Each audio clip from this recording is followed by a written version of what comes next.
에스겔 37장 1절에서 14절까지 말씀 한 절씩 한 절씩 교독하도록 하겠습니다. 제가 먼저 읽습니다.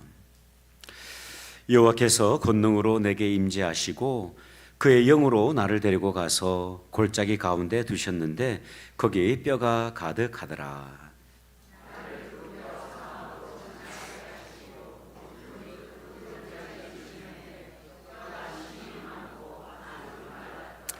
그가 내게 이르시되 인자야 이 뼈들이 능히 살 수 있겠느냐 하시기로 내가 대답하되 주 여호와여 주께서 아시나이다.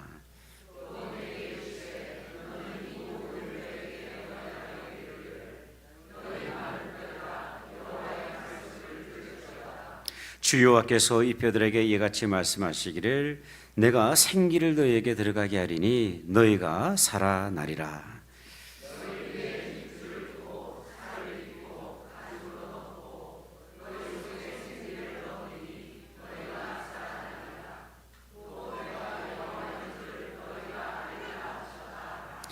이에 내가 명령을 따라 대언하니 대언할 때에 소리가 나고 움직이며 이 뼈 저 뼈가 들어맞아 뼈들이 서로 연결되더라.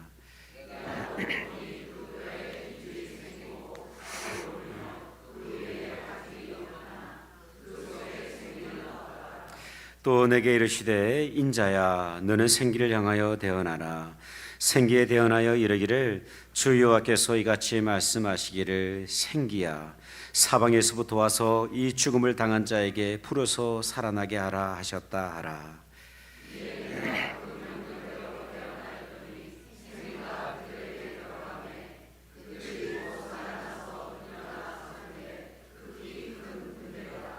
또 내게 이르시되 인자야 이 뼈들은 이스라엘 온 족속이라.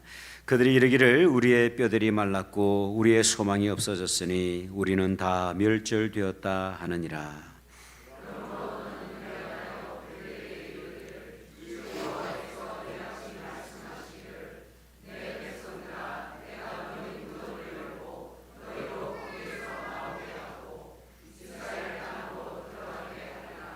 내 백성들아 내가 너희 무덤을 열고 너희로 거기에서 나오게 한즉 너희는 내가 여호와인 줄을 알리라.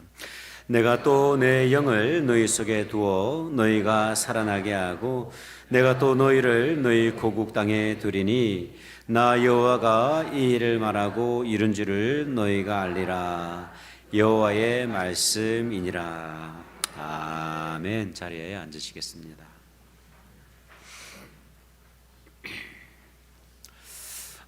제가 청소년 시절에 의미 없이 아무런 생각 없이 따라 불렀던 팝송 하나가 있습니다.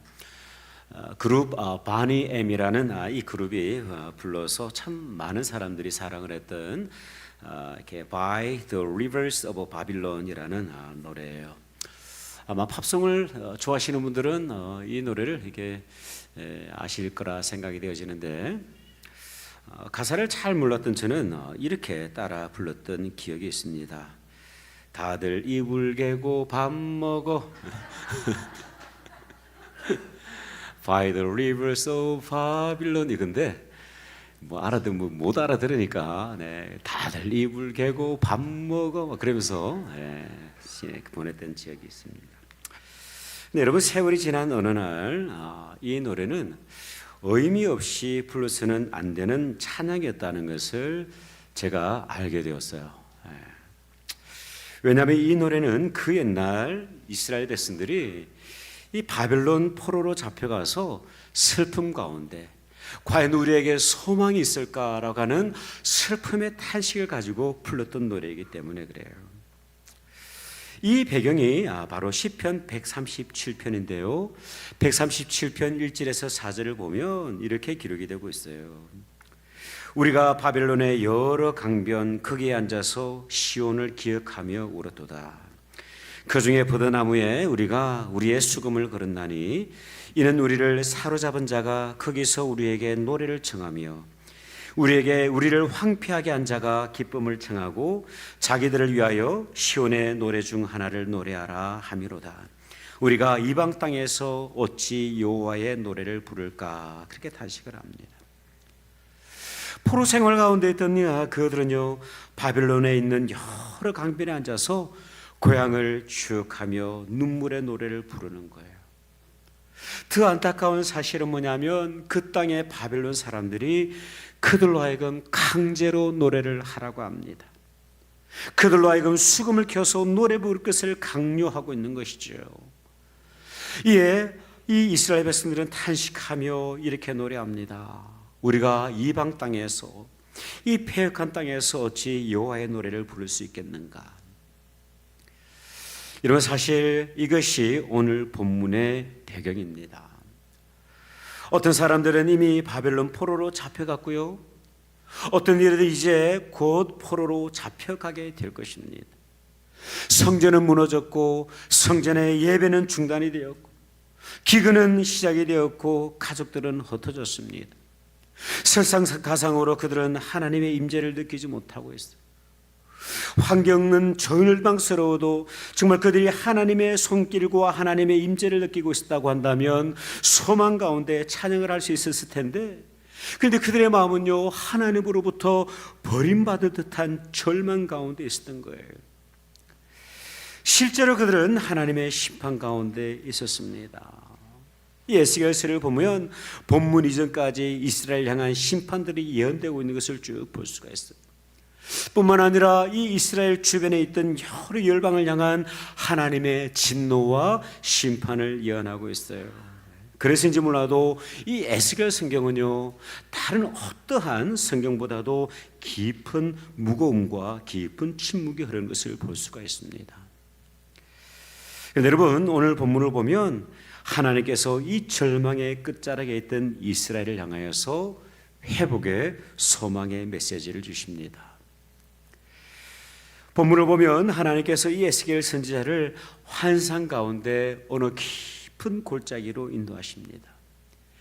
그가 도착했던 그 골짜기에는요 죽은 사람의 뼈들로 가득합니다. 하나님께서는 에스겔로 하여금 그곳을 지나가게 하시면서 한 가지 질문을 하시는데, 인자야 에스겔아, 이 뼈들이 능히 살 수 있겠는가? 질문을 하시는 거예요. 이때 에스겔이 어떻게 대답을 하냐면, 하나님 주 여호와여 주님께서 아십니다, 그렇게 고백을 하죠. 에스겔은요 직접적인 답변을 회피합니다. 아마도 그에게는 복합적인 어떤 그런 답변이 교차하고 있지 않았을까 생각이 되어져요. 그 첫 번째는 뭐냐면, 하나님 어떻게 죽어있는 저 뼈들이, 정말 죽은 지 오래된 저 마른 뼈들이 어떻게 다시 살아날 수가 있겠습니까?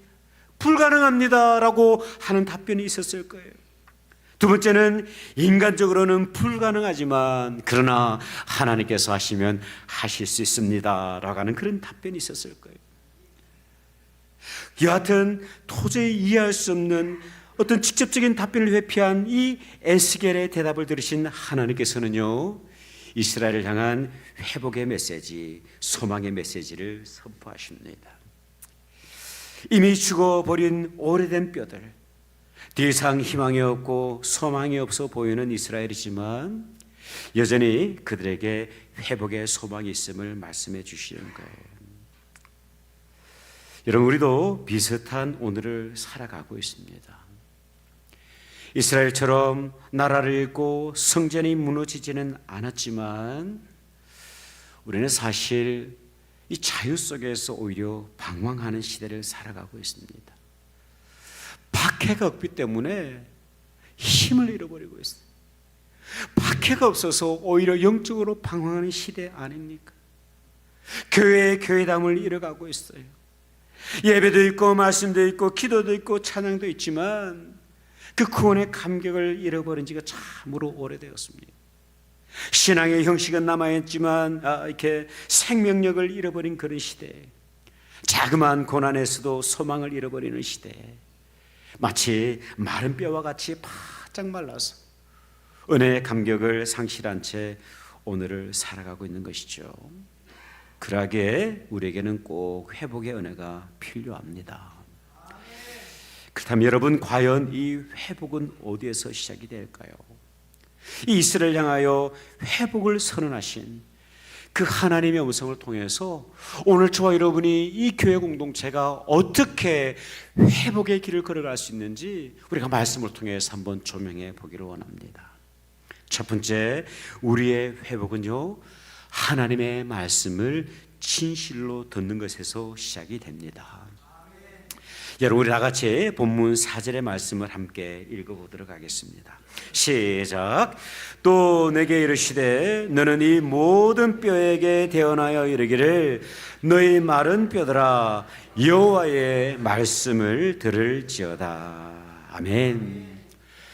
여러분, 하나님께서는 이 에스겔 선지자를 통하여서 이스라엘로 하여금 하나님의 말씀을 들으라 명령하십니다. 우리가 하나님의 말씀을 들음으로 말미암아 비로소 마른 뼈와 같이 말라버린 우리 영혼들이 이스라엘이 회복된다 말씀하시는 거예요. 여러분, 이스라엘이 절망하고 있는 이유가 무엇입니까? 이스라엘이 바짝 마른 뼈의 모습으로 있는 이유가 무엇입니까? 여러분, 이스라엘이 지금 심판 가운데 있는 이유가 뭐예요? 이스라엘이 하나님의 임재를 경험하지 못하고 느끼지 못하고 바라보지 못하는 그 이유가 무엇입니까? 하나님의 말씀을 잃어버렸기 때문에 그래요. 하나님을 떠나버렸습니다. 하나님께서는 우상을 섬기지 말라고 말씀하셨음에도 불구하고 이 이스라엘 백성들은요, 성전에 모여서 여전히 성전 속에서 또 다른 우상을 섬기고 있는 거예요. 예배는 있어요. 성전 속에서 교회라는 모습으로 모여요. 하지만 그 공간 속에서 또 다른 우상을 섬기고 있는 거예요. 여러분, 이것은 참으로 두려운 말씀입니다. 에스겔서 8장을 보면요, 하나님께서 이 에스겔을 환상 가운데 성전으로 인도하십니다. 그 성전 속에서 하나님께서는요, 이 에스겔로 하여금 아주 특별한 것을 보게 하시는데, 말씀을 떠나 있는 이 이스라엘이 어떤 모습인지 본문을 통해서 말씀을 하고 있어요. 8장 7절에서 11절의 말씀을 보십시오. 그가 나를 이끌고 뜰문에 이르시기로 내가 본적 담에 구멍이 있더라. 그가 내게 이르시되 인자야 너는 이 담을 헐라 하시기로 내가 그 담을 헐었는데 한 문이 있더라. 또 내게 이르시되 들어가서 그들이 거기에서 행하는 가증하고 악한 일을 보라 하시기로 내가 들어가 보니 각양 곤충과 가증한 짐승과 이스라엘 족속의 모든 우상을 그 사방벽에 그려놓고 이스라엘 족속의 장로 중 70명이 그 앞에 서 있으며 사반의 아들 야사냐도 그 가운데 섰고 각기 손에 향료를 들었는데 향년이 구름같이 올랐다 기록을 합니다. 하나님을 예배하는 성전이죠. 하지만 성전 그 깊숙한 곳에 우상을 섬기고 있었던 거예요. 하나님께서는 말씀을 통해서, 율법을 통해서 나 외에는 다른 신을 자기에 두지 말라 간곡히 말씀하셨음에도 불구하고 하나님의 말씀을 경홀히 여기고 있는 거죠. 오죽하면 성전 속에서, 성전 속 그 담벼락 숨겨져 있는 곳에서 각종 동물의 우상들을 섬겨놓고 거기에서 우상을 섬기고 있겠습니까? 하나님을 떠난, 말씀을 떠난 이스라엘의 모습이 이래요. 심지어 하나님께서는 말씀을 선포하는 그 선지자들을 끊임없이 보내지 않았습니까? 그것이 모든 예언선지자들의 연세들에 기록하신 그 선지자들 아닙니까? 그런 선지자들을 끊임없이 보내셨음에도 불구하고 그들은 듣질 않아요. 자기 마음속의 이야기를 듣습니다. 오히려 그들을 핍박했고 거절했어요. 예배는 있었지만 형식에 머물러 있었고 공의와 정의를 외면한 채 종교 의식 가운데, 습관적인 예배 가운데 머물러 있는 것이죠. 결국 말씀을 떠난 그들을 하나님께서 심판하셨습니다. 근데 여러분, 심판 가운데 있지만 여전히 그들에게는 소망이 있어요. 여러분, 그 소망이 무엇일까요? 다시 하나님의 말씀 앞으로 나아가는 것입니다. 또 내게 이르시되 너는 이 모든 뼈에게 대언하여 이르기를 너희 마른 뼈들아 여호와의 말씀을 들을지어다, 그렇게 선을 합니다. 여러분, 우리의 영혼이 회복되는 길, 사랑하는 우리 조국과 우리가 살아가고 있는 이 땅, 그리고 주의 몸된 우리 교회가 생명력을 가지고 다시 일어설 수 있는 것은요, 다른 거 없어요. 프로그램도 아닙니다. 여러 가지 모임도 아니에요. 우리 안에 하나님의 말씀을 정말 경외하는 마음, 그 말씀 하나 붙들고 살아내기 위해서 기도하고 몸부림치는 그런 은혜가 있으면요, 우리 영혼은 회복되는 줄 믿습니다. 때때로 우리는 여러분 영적인 갈급함을 느낄 때가 있어요. 사실은 제가 그래요. 많은 예배를 우리가 참여를 하고 기도하고 성경을 배우기도 하고 또 여러 가지 모임 가운데 참여하지만 정작 우리의 삶이, 우리 영혼이 피폐하고 마를 때가 있어요. 여러분 그럴 때 있지 않습니까? 저는 그럴 때가 종종 있어요. 그 이유가 무엇인가 곰곰이 제가 고민해 보던 가운데 언젠가 제가 들었던 이 빌리 그레엄 목사님의 조언을 제가 떠올리게 되었습니다. 이 빌리 그레엄 목사님이요, 한국의 부흥회를 인도하시기 위해서 한국을 방문하던 가운데 정말 뼈아픈 조언을 하셨던 것이 하나가 있는데, 그 말씀이 뭐냐면 한국 사람의 신앙은 대소쿠리 신앙입니다. 물속에 담갔을 때는 물이 가득한데 물에서 건져내면 물이 한 방울도 없습니다. 그렇게 이야기해요. 우리는 하나님의 말씀을 많이 읽습니다. 많이 들어요. 하지만 그 말씀을 받는 그릇이 대소쿠리 아닙니까? 여러분 대소쿠리가 어떻습니까? 아랫부분이 뚫려 있어요. 물을 담기는 하지만 담는 즉시 흘려 보내버리는 것이죠. 여러분 하나님의 말씀은 대소쿠리가 아닌 우리의 영혼으로 받아야만 합니다. 생명의 말씀으로 받아야 하고요, 하나님의 거룩한 뜰림이 있는 그 말씀으로 받을 수 있어야만 합니다. 원수를 사랑하라 하셨을 때 그 말씀을 생명의 말씀으로 받아야 되지 않겠습니까? 여러분 오늘 이 예배를 참여하는 가운데 원수를 향해서 아직까지 용서하지 못하고 내놓지 못하는 그런 안타까운 심령들이 있다고 한다면 여러분 하나님의 말씀을 생명으로 받으시길 주의 이름으로 축복합니다. 그렇지 않으면요, 우리 영혼은 회복되질 않아요. 하나님의 말씀은 하나님의 말씀이고 내 삶은 내 삶으로 살아간다고 한다면 어떻게 그 하나님의 말씀이 우리 심령 가운데, 우리 공동체 가운데, 우리 가족 공동체 가운데 살아 역사할 수가 있겠습니까? 그렇지 않아요. 많은 사람들이 목사님 변하지 않아요, 그렇게 이야기를 해요. 왜 변하지 않을까요? 우리가 하나님의 말씀을 경청하지 않고 있기 때문에 그래요. 너무 습관적으로 들어요. 여기서 듣고 저기서 듣고 온 곳에서 다 들어요. 많이 듣다 보니까 다 스며쳐져 버립니다. 원래 그런 거야. 여러분 우리는 하나님의 말씀 하나를 들어도 생명의 말씀으로 하나님의 음성으로 들으시기를 주의 이름으로 축복합니다. 제가 오래전 휴스턴에 있는 어느 교회 세미나를 가졌던 적이 있어요.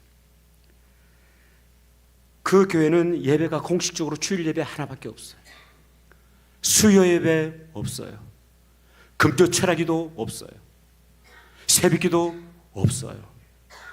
새벽기도를 참여하시는 분들은 그저 오셔서 조용히 기도하시고 돌아가시는 게 전부예요. 불도 켜질 않아요.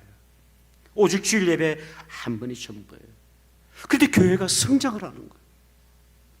그래서 많은 목회자들이 그 교회에 모여서 세미나를 참석을 했습니다. 그 세미나를 마치던 마지막 날 질문하는 시간이 있었는데 그 질문의 대답은 그 교회에 소그룹을 이끌고 있던 목자님들이 대답을 하셨는데요, 어느 한 목사님이, 세미나를 참석하시던 그 목사님이 손을 들고 이런 질문을 하셨어요.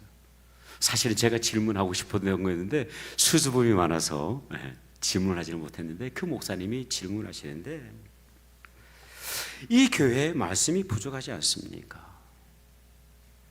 주일 예배 한 번으로 영적인 양식이 충분합니까? 그런 질문을 하시더라고요. 어찌 보면 그 교회의 가장 취약한 부분이 아닐까 생각이 되어집니다. 그런데 잠시의 침묵이 이어지고 난 이후에 청년부 목자 한 사람이 손을 들고 이런 이야기를 하셨어요. 많은 분들이 이 부분에 대해서 질문을 하십니다. 하지만 이 교회의 성도로서 목장을 이끄는 목자로서 제 솔직한 답변을 드립니다. 사실 저는 주일날 목사님께서 강단을 통해 선포하시는 그 말씀을 가지고 이 일주일을 살아내는 것조차도 힘이 없습니다. 그런 말씀하시다. 저는 무척 공감이 되었어요. 우리는 많이 먹어야 건강하다고 생각을 합니다. 그래서 여기서도 먹고 저기서도 먹고 온라인에서도 먹고 곳곳에서 먹어요. 그런데 제가 보면 참 안타까운 것은 뭐냐면 많이 먹는다고 좋은 게 아니더라고요. 중요한 건 무엇일까요? 먹는 만큼 소화할 수 있는 기도하는 마음이 우리 가운데 꼭 필요합니다. 하나님의 말씀이 우리 심령을 찾아오게 될 때 그 말씀 한 구절 붙들고 목숨을 다해 이 일주를 살아간다고 한다면 여러분 우리의 영혼 회복되지 않을까요? 네. 여러분 아무리 많은 말씀을 먹어도 우리가 소화를 하지 못한다고 한다면 타성에 젖어버려요. 한 말씀을 우리가 들어도 그 말씀을 하나님의 음성으로 우리 영혼 가운데 깊이 새기게 될 때에 우리 영혼은 회복이 됩니다.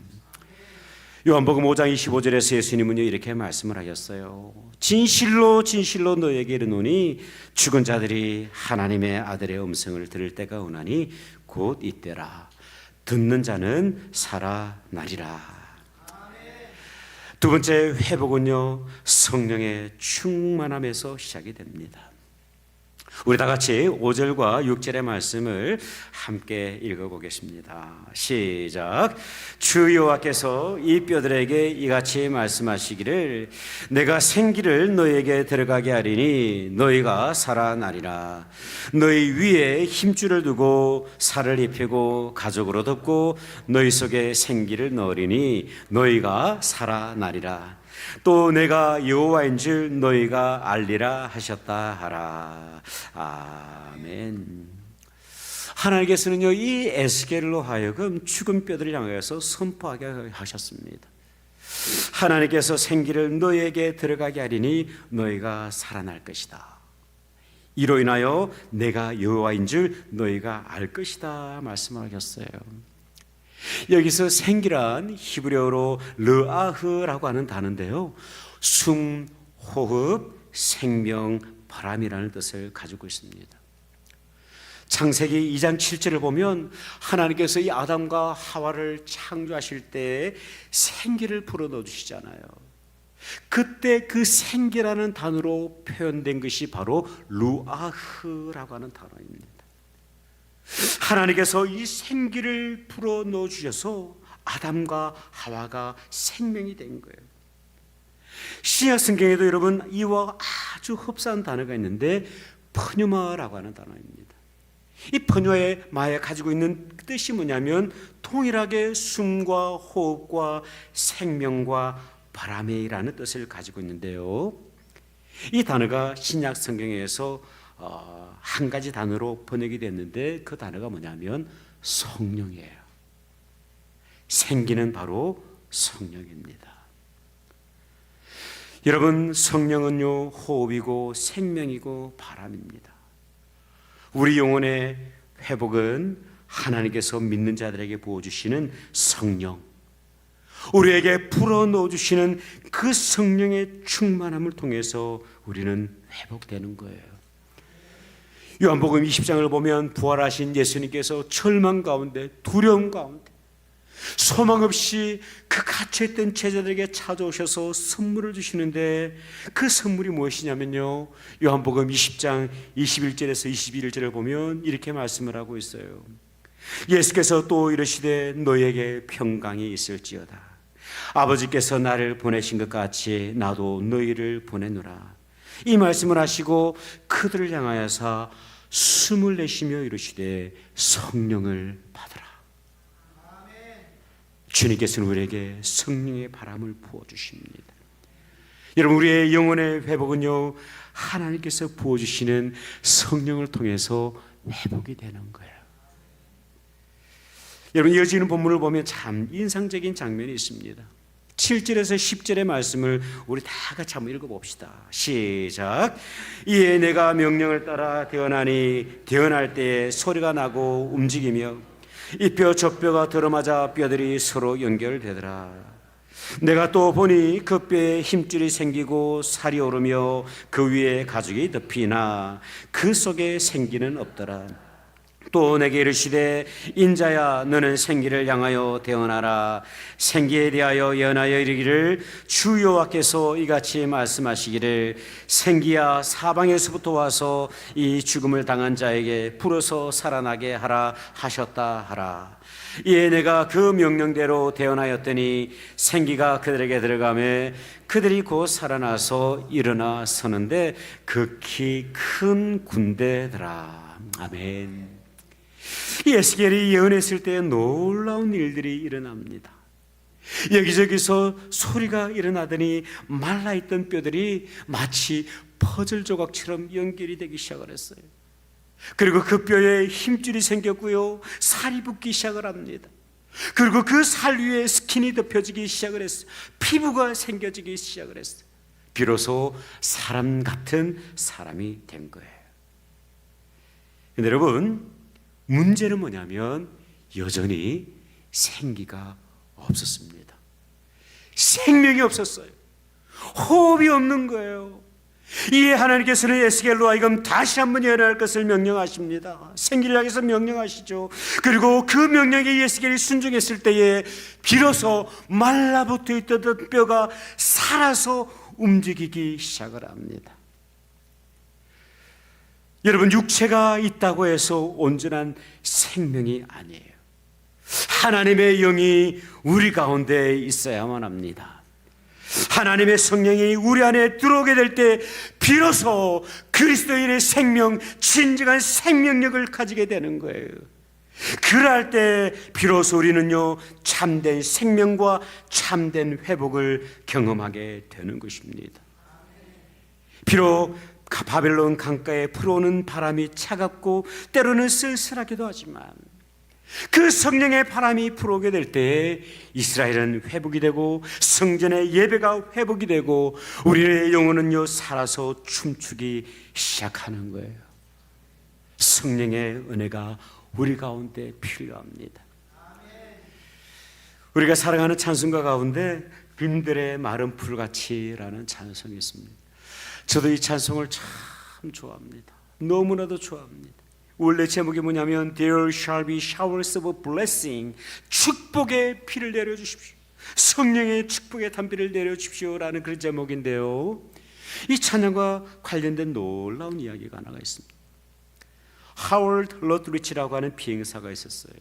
이분이 베트남 전쟁을 쭉 참여하던 가운데 비행기가 격추되면서 적들에게 포로가 되어서 7년 동안 감옥에 투옥되게 됩니다. 이분의 고백에 따르면요, 인간디아의 대접을 받았다고 합니다. 식사는 무엇이었냐면 돼지기름 한 그릇이 전부였다고 합니다. 늘 추위에 노출이 되었고 고문을 당하기도 했다고 해요. 이분이 머물렀던 곳이 어떤 곳이냐면 수용소였는데 별명이 참 특이하더라고요. 하노이의 힐튼. 그곳에서의 당시의 경험을 이분이 이렇게 기록을 하고 있습니다. 그곳에는 목사도 주일학교 선생님도 성경도 없었다. 나는 내 삶에 있어 영적인 부분을 소홀히 했다는 것을 비로소 깨달았다. 감옥에 가서야 하나님 없는 삶이 얼마나 공허한지 알게 되었다. 나는 주일학교 시절을 보낸 오클라호마주 털사를 떠올렸다. 성경과 찬송을 가질 수 없다면 적어도 마음속으로라도 다시 만들어 보려고 애를 썼다.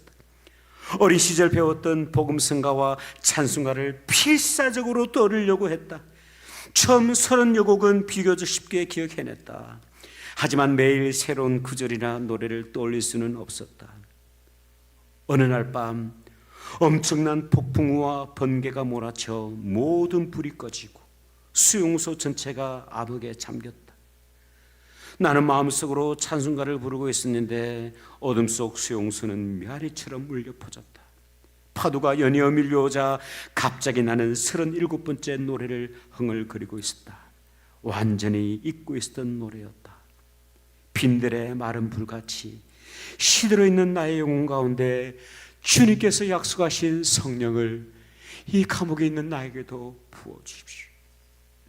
감으로 메마른 땅에 단비를 내리시되 내 영혼에 성령의 단비를 부어주셔서 새 생명을 얻도록 주님 도와주십시오. 이 외로운 감방에서 어떤 포로들은 그저 태아처럼 웅크리고 누워 독방 감금 중에 죽어갔다. 성경과 찬송에 대한 이 모든 이야기가 어떤 이들에게는 지루하게 들렸을지도 모른다. 하지만 우리 대부분에게는 그것이 적을 물리치고 우리 주변의 죽음의 권세를 이겨내는 방법이었다. 차디찬 감옥이었지. 마치 바벨론 강가와도 같이 차가운 바람이 불어오고 있는 그 감옥이었지만 성령의 충만함을 통해서 이 어둠의 권세, 죽음의 권세를 이겨내고 있었던 것입니다. 저와 여러분의 영혼은 평안하십니까? 고단하지 않으십니까? 우리 영혼이 너무나도 집필절하여서 고통 가운데 있지 않았습니까? 이스라엘 백성들처럼 바빌론 강가에 앉아서 슬픔의 노래를 부르고 있지는 않습니까? 그러시다면 지금은 하나님의 말씀으로 돌아가야 할 때입니다.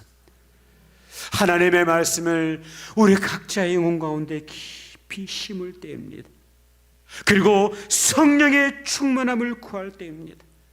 하나님께서 불어주시는 그 성령을 통해서 고단했던 우리 영혼이 하나님 안에서 다시 한번 감격하며 찬송해야 할 때입니다.